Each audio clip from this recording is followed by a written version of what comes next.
Bem, o tema da nossa aula de hoje trata sobre o tempo de repouso entre as repetições e as respostas da pressão arterial. Bem, a hipertensão arterial promove níveis perigosos de tensão na parede dos vasos. E essa tensão ou essa pressão excessiva exercida contra a parede das artérias pode alcançar o ponto de ruptura dos vasos. Isso é bem possível de acontecer, principalmente em portadores de aneurismas. Então, o que seria um aneurisma? Eu tenho um exemplo aqui de um aneurisma cerebral. O que seria um aneurisma? Eu tenho aqui a artéria e, de repente, uma parte dessa artéria começa a se dilatar.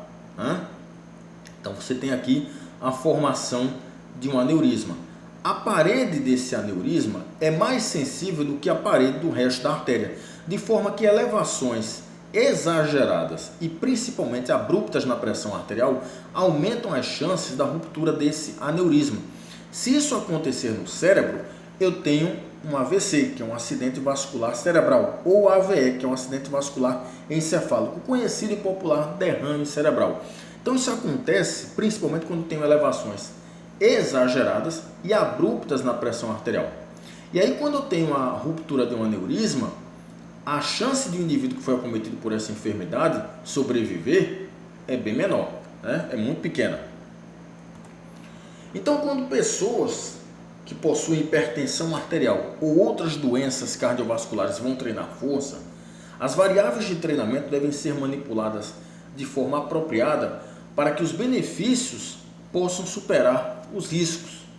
Então, quando a gente pensa em treinar indivíduos com hipertensão arterial ou outras doenças cardiovasculares, variáveis de treinamento como o tempo de intervalo entre as séries, carga de treinamento, se o indivíduo vai levar o exercício à falha ou não, e tempo de intervalo entre as repetições são variáveis que a gente deve olhar com mais cuidado para que o indivíduo possa ter mais benefícios e redução dos riscos. Então, essas variáveis devem ser manipuladas apropriadamente, principalmente quando nós pensamos em indivíduos com hipertensão arterial ou outras doenças cardiovasculares.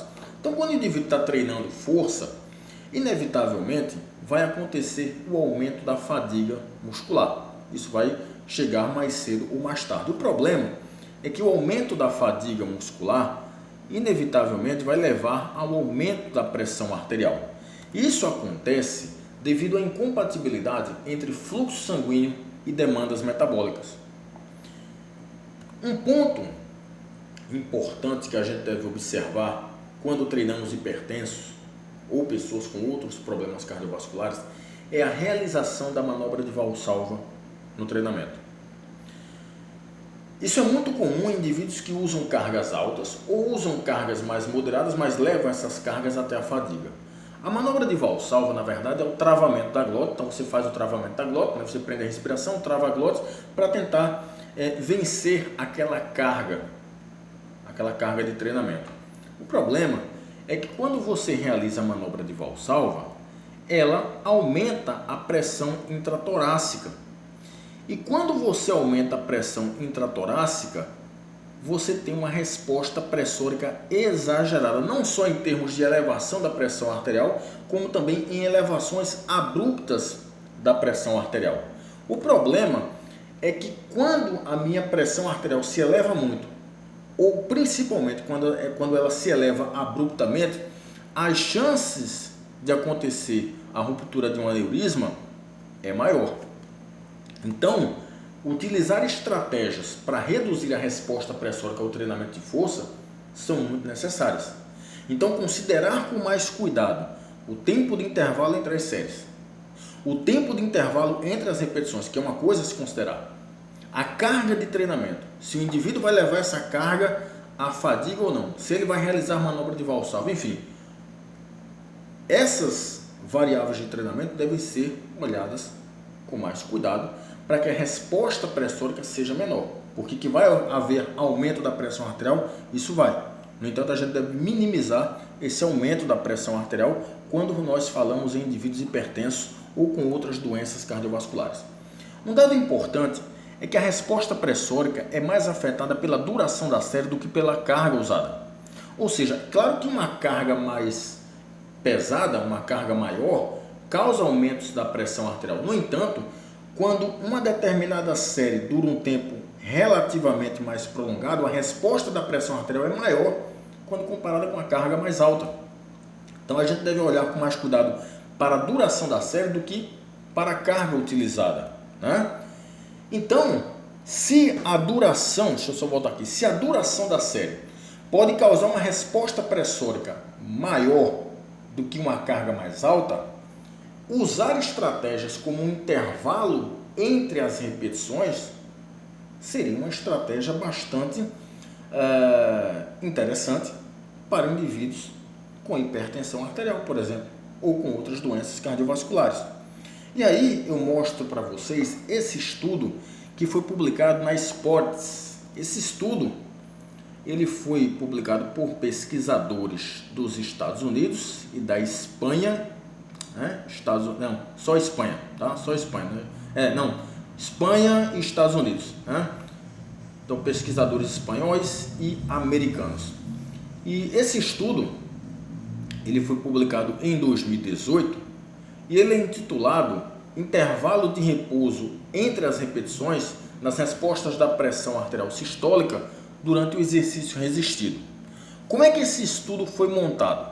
Eles pegaram 15 participantes, jovens e saudáveis, portanto não eram indivíduos hipertensos, eram indivíduos saudáveis. E esses 15 participantes realizaram 2 sessões experimentais em ordem randomizada. Ou seja, desses 15 participantes, vamos dizer assim, metade fez uma determinada sessão de treinamento e a outra metade fez uma outra sessão diferente. Depois de mais ou menos 48, 72 horas ou uma semana, depois troca. Quem fez a sessão A, por exemplo, vai fazer agora a sessão B. Quem fez a sessão B, faz a sessão A, ou seja, isso é randomização, né?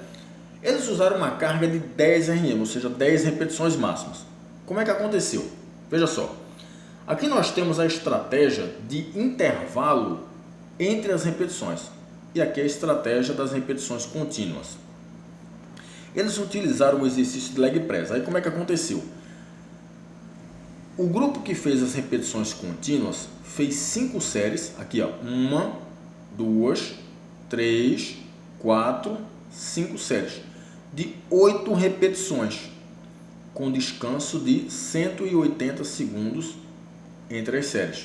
Ou seja, dá 3 minutos aí de descanso, né? Então fez aqui 1, 2, 3, 4, 5, 6, 7, 8, descansa 3 minutos e aí faz 8 repetições novamente, descansa 3 minutos, faz 8 e assim vai, 5 séries de 8 repetições. O outro grupo que usou o intervalo de descanso entre as repetições fez da seguinte maneira, isso com a mesma carga, tá? Faz uma repetição, descansa aproximadamente 18 segundos, faz outra repetição, 18 segundos, outra repetição e assim sucessivamente até chegar a 40 repetições. Veja, quando você vai contar a quantidade de repetições dos dois grupos, você tem exatamente a mesma quantidade de repetições, né? E o mesmo intervalo entre as séries, na verdade o mesmo intervalo total. Então eles equalizaram aí o número de repetições, intervalo, de forma que nas duas situações, os dois grupos fizeram a mesma quantidade de repetições e tiveram a mesma duração total de intervalos.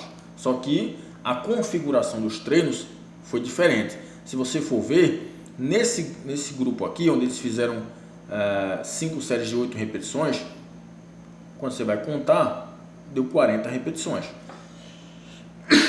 O outro grupo também fez 40 repetições, mas eles descansaram 18 segundos entre cada repetição, né? Esse grupo aqui deu 180 segundos de intervalo, ou seja, dá o que? 3 minutos.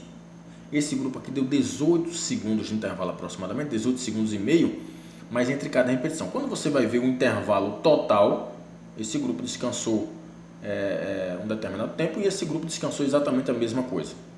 Ok? Então vamos lá. Antes de eu passar para o próximo slide, observe que se a gente for tentar levar isso para a nossa prática diária, né, para a nossa intervenção em academias ou como personal trainer, né, para a nossa intervenção na área do treinamento, isso é meio impraticável. Você provavelmente já viu na sua prática alguém realizar 5 séries de 8 repetições no leg press, mas você provavelmente nunca viu um indivíduo realizar 40 repetições no leg press, dando 18 segundos entre cada repetição. Mas tudo bem, vamos lá, vamos para frente.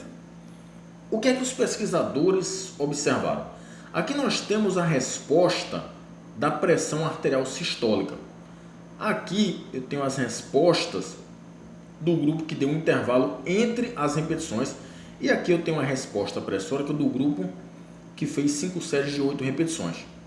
Observe que o grupo que fez, que deu um intervalo entre as repetições, teve uma elevação maior da pressão arterial, o que seria contraditório, né? Porque a gente esperava que, dando um intervalo de repouso entre as repetições, a resposta pressórica fosse menor, mas não, a resposta pressórica foi maior.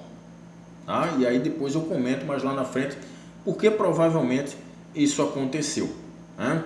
Ou seja, a estratégia, nesse estudo aqui, a estratégia de utilizar o intervalo de repouso entre as repetições não surtiu tanto efeito.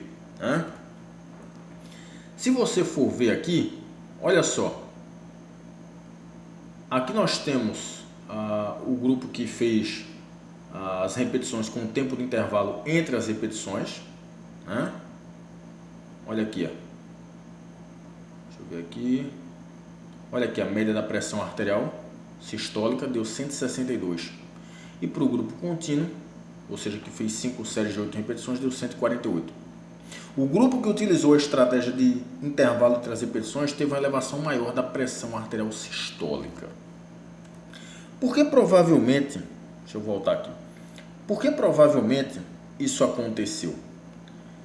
Se você for ver a configuração do treinamento, provavelmente esse grupo aqui pode ter desenvolvido um nível de fadiga muscular maior do que o grupo contínuo. Então, na verdade, não é que dar o intervalo de repouso entre as repetições é ineficiente e até aumenta a resposta pressórica. O problema foi que os pesquisadores configuraram o treinamento de uma forma que talvez a fadiga muscular tenha sido elevada a ponto da resposta da pressão arterial sistólica ser mais elevada até do que a forma contínua.